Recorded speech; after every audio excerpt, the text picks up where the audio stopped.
கர்த்தருக்குள் பிரியமானவர்களே, ஆகஸ்ட் 29 இன்றைய பனித்துளிகளின் தலைப்பானது முழங்காலில் நின்றாள். வசனம் சங்கீதம் 95வது அதிகாரம் 6வது வசனம். நம்மை உண்டாக்கின கர்த்தருக்கு முன்பாக நாம் பணிந்து குனிந்து முழங்காற்படியிட கடவோம். வாருங்கள்.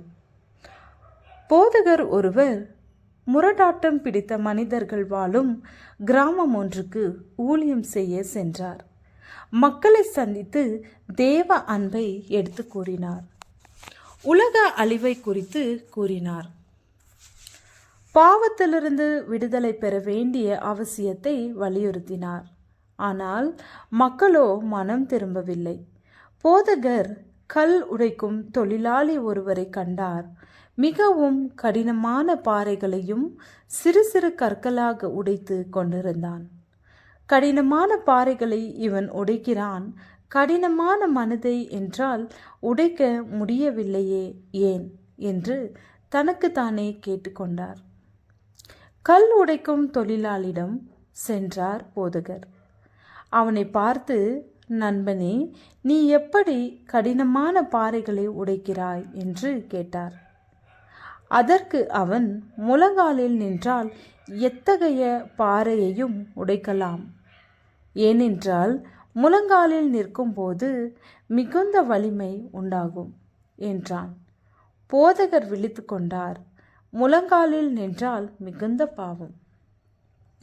ஆம், மாடுகள் கூட மிகுந்த பாரமான வண்டியை முழங்காலில் நின்றுதான் இழுக்கிறது.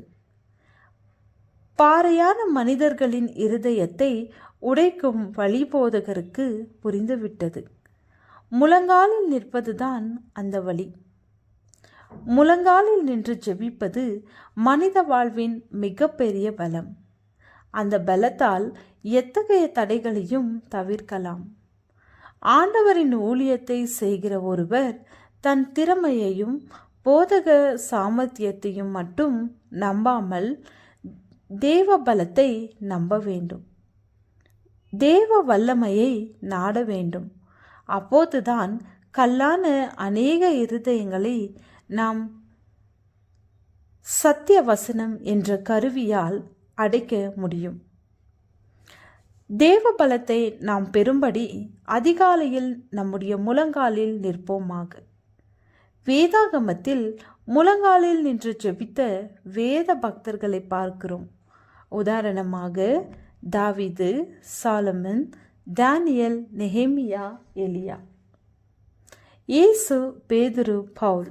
நாமும் இந்த பட்டியலில் தொடர முழங்காலில் நிற்போமா? ஜெபம்.